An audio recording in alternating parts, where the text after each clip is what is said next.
참 좋으신 주님의 은총과 평화가 오늘 이 주일 아침 하나님의 말씀 앞에 나오신 저와 여러분에게 늘 함께하기를 주의 이름으로 간절히 축원합니다. 아멘. 여러분 깜짝 놀라셨죠? 이거 분명히 지난주에 했던 주보가 잘못됐나? 목사님 재탕하시려고. 네, 오늘 같은 본문입니다. 누가복음 16장 1절에서 13절 말씀, 이 본문 말씀을 좀 두 개로 나눠서 함께 말씀을 나눠보려고 지난주에 한번 말씀을 전했고 오늘도 이 본문의 나머지 부분을 함께 이야기 나누고자 합니다.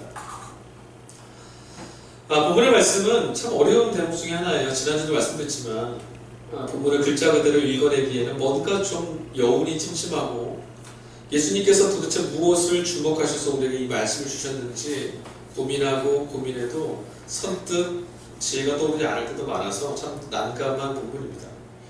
그러나 여러분 이 본문에서 주님은 분명히 우리에게 전하시고자 하는 목적이 있으셨고 우리는 그 목적을 헤아려보며 하나님의 백성으로 마땅히 살아가야 될 길들이 무엇인지 오늘 예배 시간 다시 한번 우리 자리매김하기를 또 그럴 수 있기를 또 그런 감동을 주님이 주시기를 간절히 소망합니다.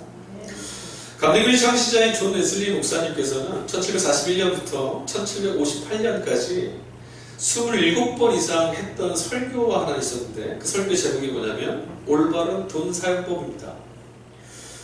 가능하면 늘 성경적인 재물관이 어떤 것인지를 제시하려고 웨슬리 목사님이 영국 곳곳을 다니면서 도대체 이게 무엇이냐, 돈은 어떻게 사용돼야 되는 것이냐, 재물은 무엇이냐 이 설교를 계속 했다는 거예요. 도대체 얼마나 돈의 문제가 어렵고 돈의 문제가 중요하면 웨슬리 목사님이 이 설교를 27번이나 했을까요? 아마도 해마다 적어도 해마다 한 번씩은 이 설교를 했다는 거예요.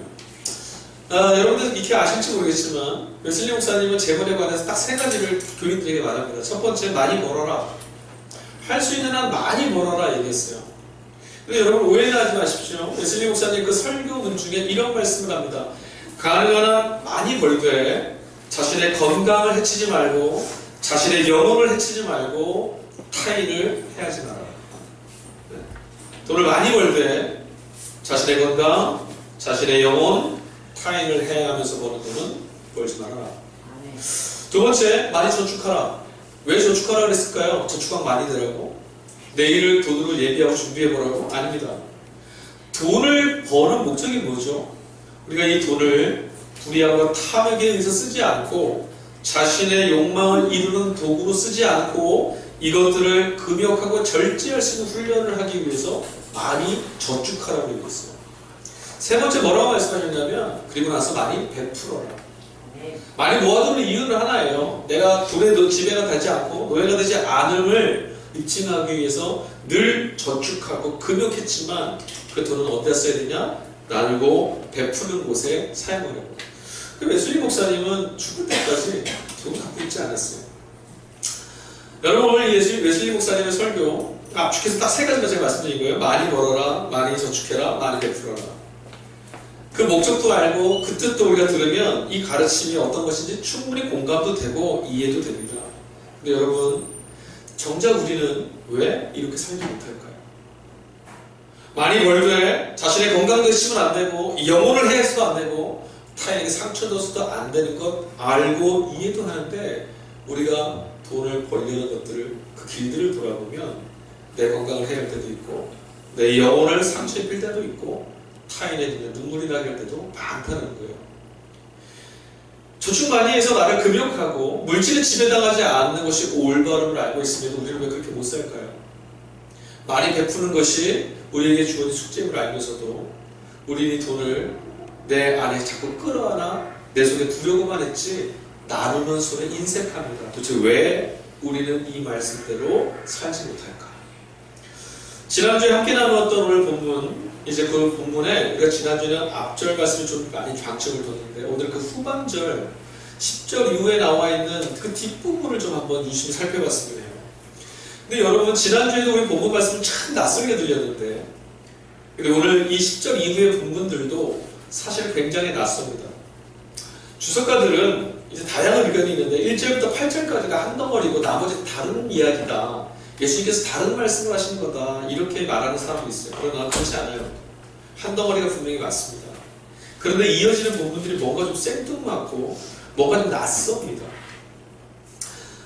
불의한 종, 기억나시죠? 지난주에 함께 나눴던 불의한 종이 주인의 재산을 막 함부로 막 탕감해주고 이랬던 것, 그것이 결국 주인의 의로움과 주인의 자비로움에 기대어서 자신이 선택해야 할 가장 중요한 것에 자신의 인생을 걸었던, 주인을 신뢰했던 종의 걸음이었다고 우리가 말씀드렸어요. 그런데 오늘 뒤에 이어지는 바로 뒤따르는 내용이 뭐냐면, 예수님이 바로 이렇게 말씀하세요. 작은 것에 충성된 자가 큰 것에도 충성할 수 있다. 작은 것에 불의한 자는 큰 것도 불의함이 당연한 것이다. 결국 우리가 이걸 잘 이해하면 이런 말이겠죠. 뭐 아무리 작은 것이라도 최선을 다한 사람에게는 주인이 좋은 것도 맡기고, 그렇지 않은 자에게는 아무것도 안 맡긴다. 그런데 왜 이 말씀을, 이 듣기에 좋은 이 말씀, 그러나 이 말씀을 왜 불의한 청지기 이야기 뒤편의 말미에 덧붙이셨을까? 두 주인을 섬길 수 없으니 재물과 하나님을, 하나님과 재물을 겸하여 섬길 수 없다는 말이 13절에 또 덧붙입니다. 작은 일에 충성되라는 이야기와 재물과 하나님을 섬기는 일은 도대체 무슨 관련이 있습니까? 오늘 본문의 말씀을 좀 더 이해하기 위해서 우리는 이 본문의 말씀, 즉 예수님께서 이 말씀을 하실 때 이 말씀을 듣는 사람, 즉 청자가 누구인지를 한번 살펴봐야 돼요. 문자대로 한다면, 글자대로만 이해한다면 예수님이 지금 말씀하시는 대상은 지난주에 말씀드린 15장부터 쭉 이어진다고. 그 15장을 앞에 가보면 이야기의 대상은, 예수님께서 지금 같이 이야기를, 얼굴을 마주보며 대하는 대상은 세리와 죄인들이라는 것을 알 수 있어요. 15장 2절 말씀 보니까 예수께서 이들과 대화하는 것을 보면서 바리새인과 서기관들이 수군되었다, 이렇게 나오거든요. 그러니까 예수님이 지금 이야기하는 대상은, 이게 긴 대화를 하는 그 이야기의 대상은 세리와 죄인들이에요. 그런데 지금 주님은 바로 앞에다가 세리와 죄인들을 앞에다 두고 대화를 하시지만 자신이 하시는 이 말씀을 진짜 들었으면 하는 사람은 따로 있어요. 내가 나누는 이 이야기를 너희들 말고 진짜 들어야 될 사람이 있어. 지금 이 대상이 있다는 거예요. 그거 아세요? 학교에서도 보면 선생님들이 이제 학생들 막 야단치실 때 있잖아요. 너희들 뭐 똑바로 학교도 좀 일찍 오고 공부 열심히 하고 왜 그렇게 하면 떠들고 막 이래요. 근데 진짜 아이러니한 건 그 이야기를 들을 사람은 거기 없다는 거예요.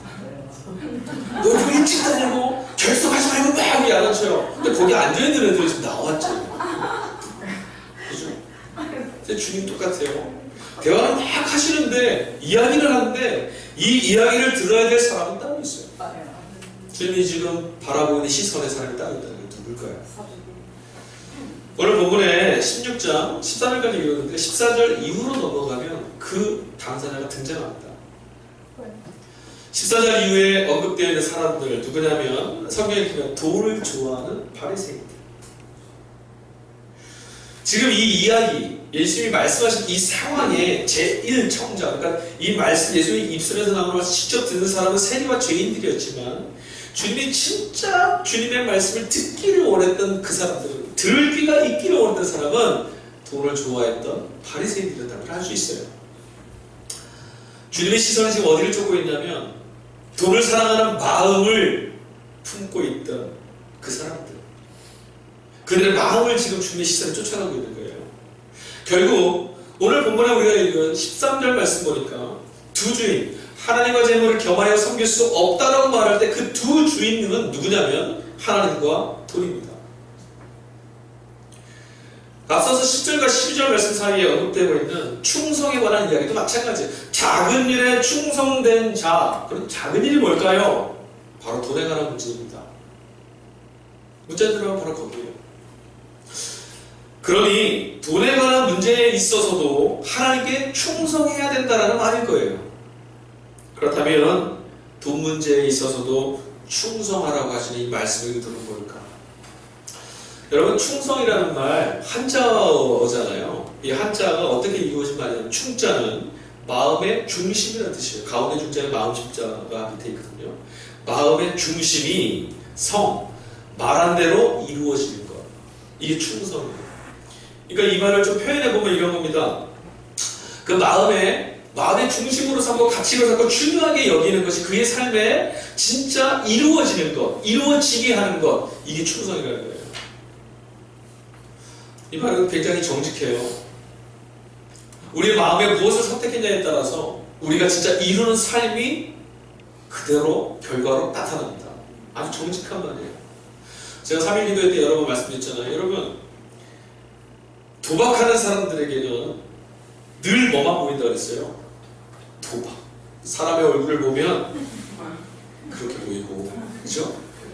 제가 예전에 대학 때 한참 이제 당구를 좀 배우거든요. 안 배우다가 그럴 만한 사정이 있어서 배웠는데, 배우고 나니까 한 석 달 동안 모르면서 강의실에 앉아서 뒤에 앉아서 보면 사람들의 앞에 얼굴 공으로 보여요. 어디를 쳐서 어디로 가고 어디로 가고 손을 막 이러다가 교수님 만나면 거리도 교수님 뭐하냐.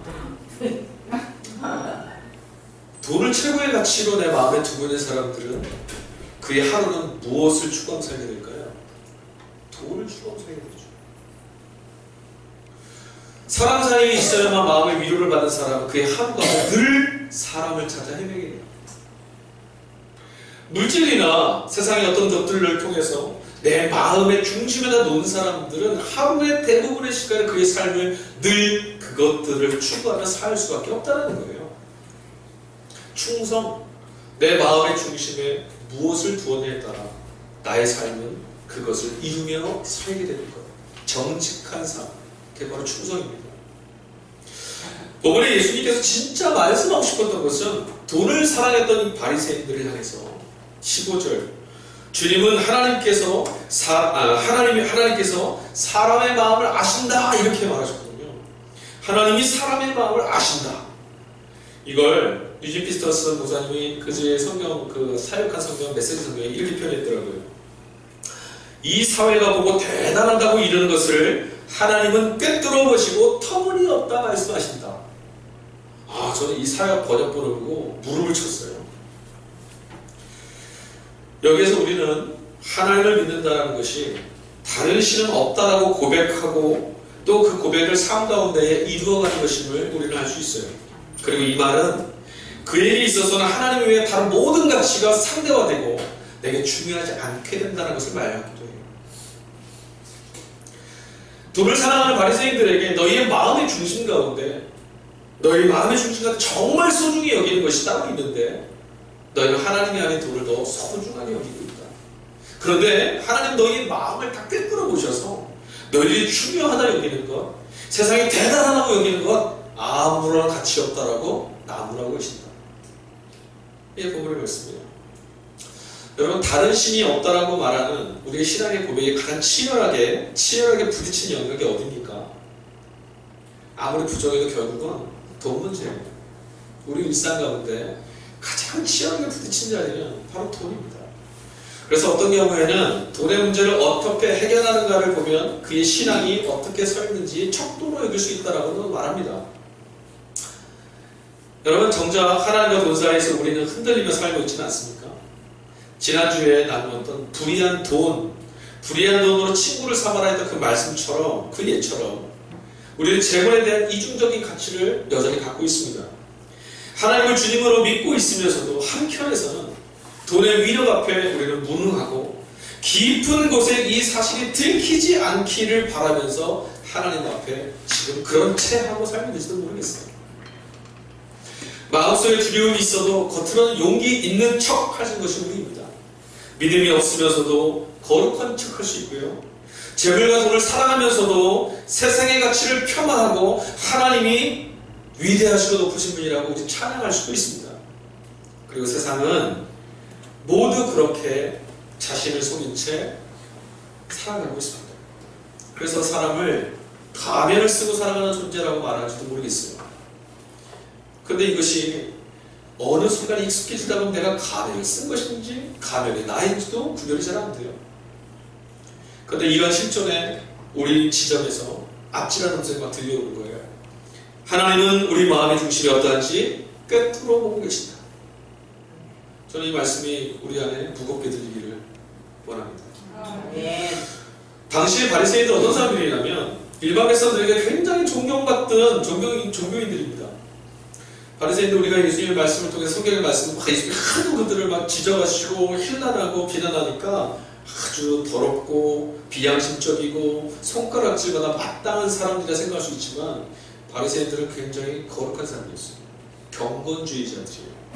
이들은 하나님의 말씀을 지켜내므로, 하나님의 말씀을 지켜내고 순종함으로 하나님 메시아이신 야훼이신 구원자가 우리 이스라엘 다시 구원해내실 것이다. 그리고 우리가 매일의 삶 가운데 율법과 말씀을 순종하고 그대로 살아내야 된다.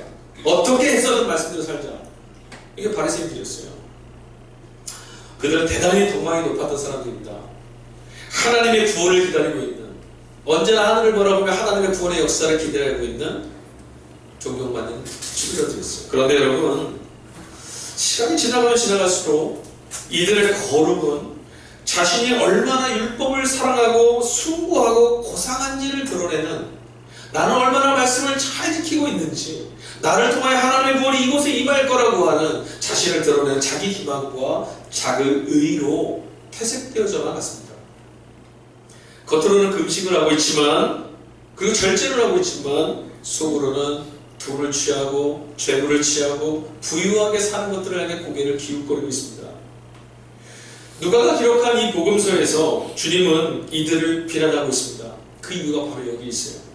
겉으로 보기에는 그럴듯해 보이고 겉으로 보기에는 하나님의 의를 추구한 것처럼 보이지만 그들의 마음의 중심에 하나님이 아닌 다른 것들이 지금 꿈틀대고 있거든요. 돈을 벌었다고 말하면서도 그들은 뒤로는 자신들의 배를 채우는 일에 몰두하고 있는 위선자들이었습니다. 사람들에게 말합니다. 재물을 하나님과 격하게 섬기지 말라고. 그래서 그들은 그 백성들에게서 재물을 갈취해냈습니다. 주님의 사람들은 늘 주님을 영혼의 구주이시고 주인으로 섬기는 사람들인 줄로 믿습니다.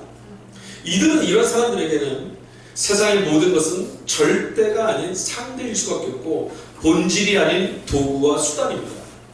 세상의 어떤 것이라도 아무리 가치 있어 보이고 대단해 보여도 아까 유진 피스터스 목사님의 그 사역처럼 사람들이 모두 다 대단하다고 말하는 그런 것이라 할지라도 하나님이 마음의 중심에 계시고 주인 되시는 사람들에게는 다 우리에게 허락한 수단일 뿐이에요. 그러므로 늘 주인 되시는 주님의 뜻을 사랑하고 그 주인 되시는 주님만을 바라보며 살아가게 됩니다. 하나님의 선하심에 기대며 살게 되는 거죠. 이게 하나님의 백성들의 살아가는 마음의 방향이에요. 하나님을 마음에 두고 중심을 주님께 둔다는 것은 도대체 어떻게 우리 삶에서 드러날까요? 여러분이 오늘 하나님을 내 마음의 중심 가운데 모셔두고 살고 있다면 그것이 어떻게 드러나겠습니까? 입술 속에 맨날 찬송을 계속 부르고 있고 사람과 만나도 막 거룩한 단어들을 막 하고 옷매음새를 장장을 하고 좀 더 심해지면 머리통에서 막 빛이 나고 이런 상황일까요? 예전에 저희 그런 얘기 들은 적이 있었어요. 10대원 다닐 때 한 동기가 이 친구 말만 하면 할렐루야 아멘 막 이러면 할렐루야 이런다. 밥 뭐 먹을래? 나 뭐 메뉴를 딱 보고 자기가 원하는 대로 할렐루야 무슨 소리를 하지. 별명이 뭐냐면 홀리맨이었어요. 거룩한 사람. 그건 사실 비아냥거리는 거죠. 입술 안에만 거룩한 단어를 담고 있어서 거기지가 아닙니다. 그 친구가 컨닝할 거라고 봤어요. 그래서 제 기억 속에는 그 사람은 홀리하지 않습니다.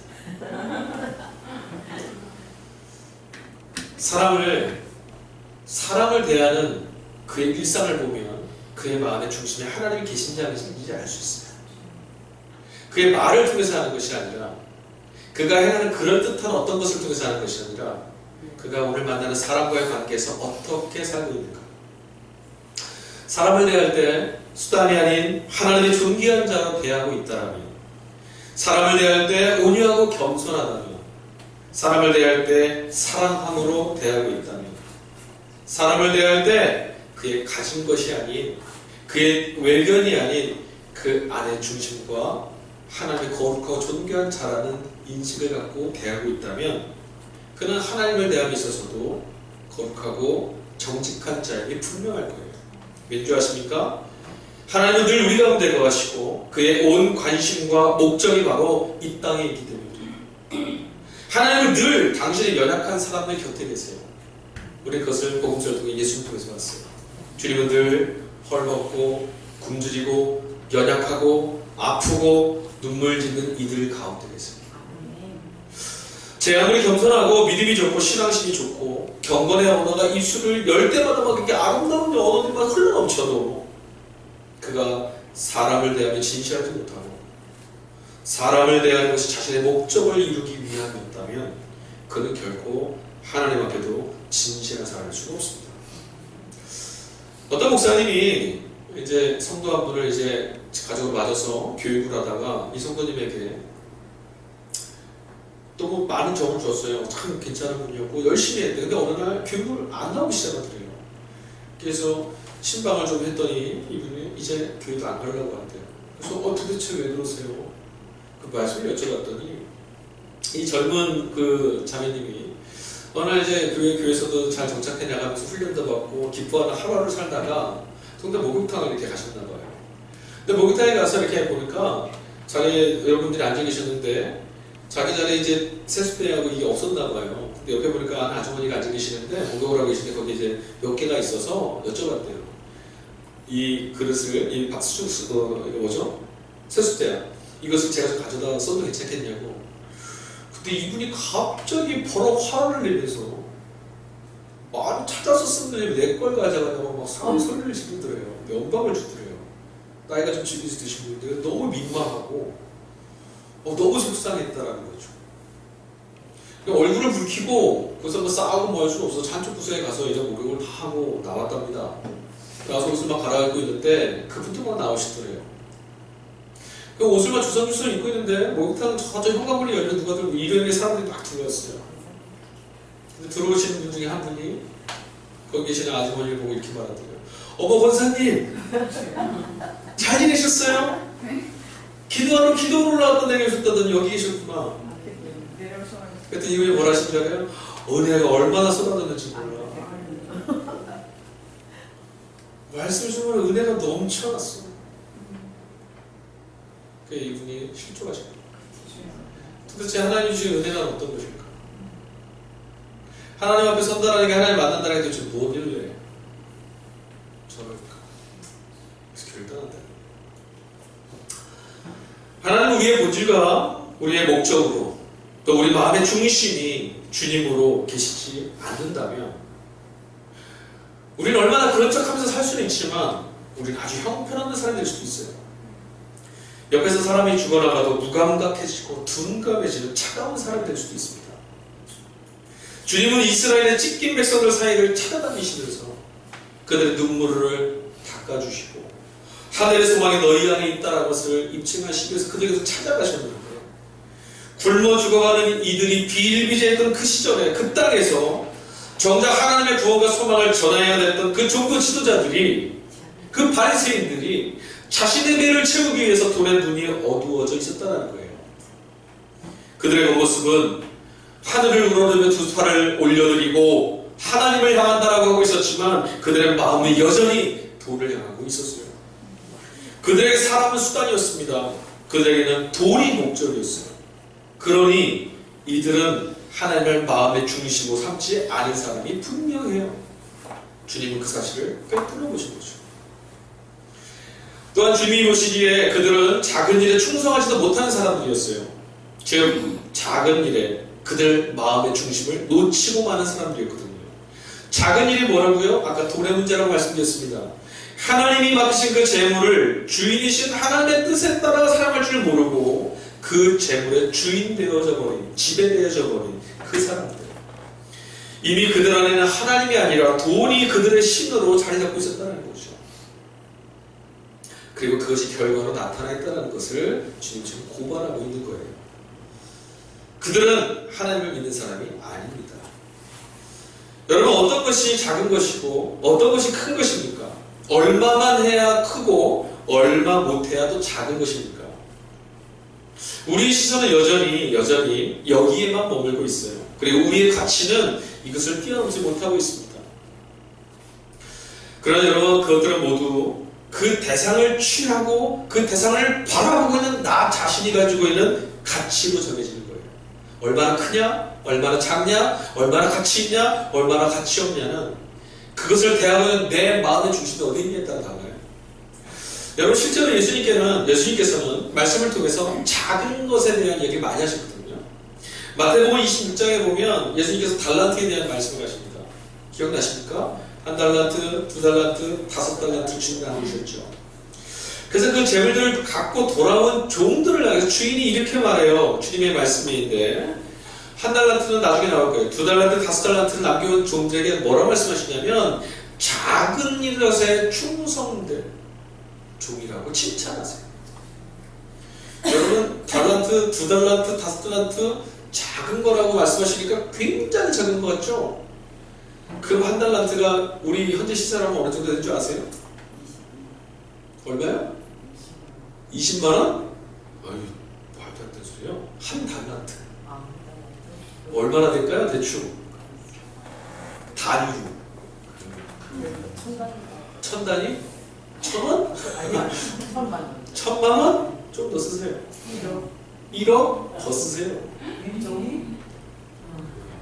그 1달란트를 지금 아마 지금 시세로 하면 최소 25억 이상 30억 될 거예요. 그래 보세요. 2달란트를 맡기고 5달란트를 맡기고 아니 1달란트를 맡기고 엄청난 거거든요. 우리 시선에서. 근데 주님 뭐라 말씀하시냐면 작은 일에 충성된 자라고 말씀하세요. 도대체 이게 어떻게 작은 일이죠? 이해가 안 되죠. 누가복음 17장 6절에도 또 작은 것에 대한 이야기 하나 나와요. 믿음에 관한 거죠. 우리 본문의 바로 뒤에 나옵니다. 주님께서 뭐라고 말씀하시죠? 겨자씨 하나할 만한 믿음이 있더라면 라고 말씀하세요. 근데 이 번역을 개역개정파 성경 말고 원어의 분위기를 잘 이제 번역한 성경들을 좀 펴서 읽어보면 이렇게 말씀이 번역됩니다. 너희들에게 필요한 건 더 큰 믿음도 아니고 작은 믿음도 아니다. 요만한 믿음이라도 좀 있으면 좋겠다. 크냐 작냐가 아니라는 거예요. 듣는 우리는 크다 작다 그 양으로 또 돈의 가치로 생각하기에 빠르지만 주님은 있느냐 없느냐 이 질문만 하는 것입니다.